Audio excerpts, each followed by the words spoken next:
Hi there, welcome to my new video. This is on the present perfect. Some people find the present perfect to be difficult, but it doesn't have to be difficult. In fact, today I'm going to show you only 3 ways that we use the present perfect, so you don't get confused. Plus, there are 8 different words that we use in the present perfect. When you see these words or you hear these words, you know that we're talking in the present perfect. If this is the first time on my channel, check out other videos. I've done phrasal verbs, more tenses, and even some questions and answers to help you practice. If you enjoy, hit the subscribe button so you're always up to date on the new videos. Well, let's get going and look at the present perfect.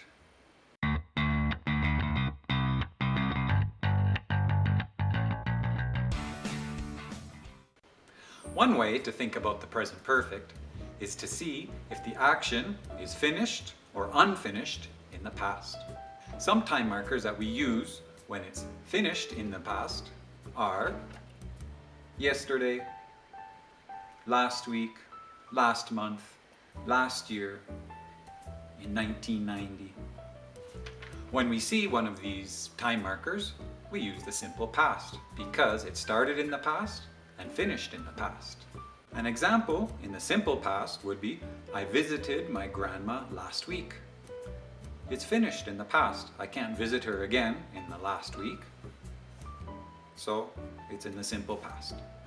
If an event is unfinished in the past, we use some different time markers. Today, this week, this month, this year. When we have one of these time markers, we use the present perfect because it is unfinished in the present. An example using present perfect because it's unfinished is to say, I have visited my grandma this week. I visited her in the past, this week, but I may also visit her again, maybe today, maybe tomorrow. It's unfinished because this week is not finished. So in the introduction, I said that there were 3 ways that we use the present perfect.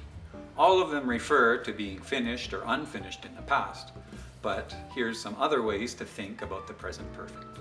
The first one are life experiences. I have been to Mexico. I have visited Europe. I have gone to the Empire State Building. All of these are situations that I've done in the past, but I may continue to do into the future. I may go to another country. I may visit another continent. I may go to another tourist attraction. Another situation is when we're talking about a situation that was in the past but is still in the present. I have a friend and he has played chess for 15 years. He started 15 years ago, but he is continuing to play chess. The third way that we use the present perfect is to talk about recent events in the past that are still relevant right now in the present. My son has finished his homework, so he can now play video games. I'm not hungry because I have eaten. There are also 8 common words that we use with the present perfect. These are yet. This is when we have the intention to do something. Have you seen the new Tarantino movie? No, I haven't yet. This means that I want to go watch it, but I just haven't yet. The next one is still. Still we use when we have intentions but in negative. I still haven't received your email. What's the problem? We also use already. Already is when we want to emphasize a point. Teacher, I've already studied. I'm ready for the exam. And we use just when we have recently done something. I have just finished the exam. I'm so tired. Ever we use when it's a question. Have you ever eaten so much that you felt sick after? And we use never when it's a negative. My wife has never been to Europe. We also have two time markers that we use very commonly in the present perfect. The first one is for. For is when we're talking about the duration of an event. I have lived here for 5 years. And since we use when we're talking about a starting point.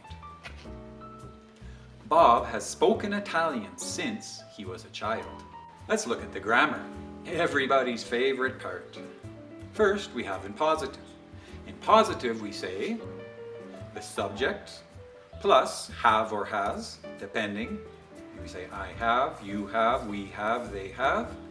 But if it's he, she, or it, we say has. So we have the subject plus have or has, and then our past participle. I've eaten all the pizza. Past participles, if it's a regular verb, it's the same. Want, wanted. Wanted in the past, wanted is the past participle.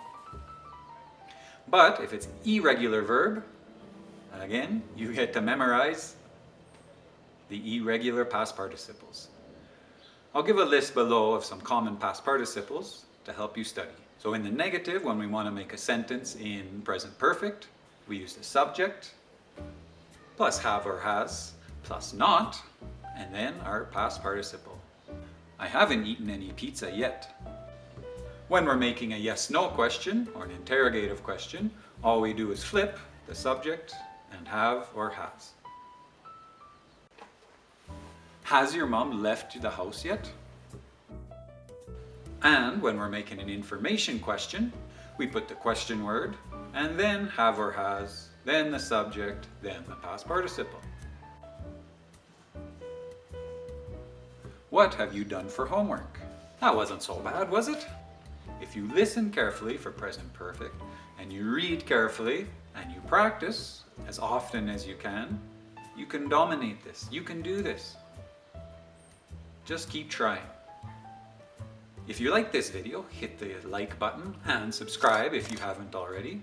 And down in the comments, talk about if you use present perfect in your native language, because not all languages use it. But in English, it's very important. Well, that's it for today. I'm Kevin for ESL Success, and I'll see you next time.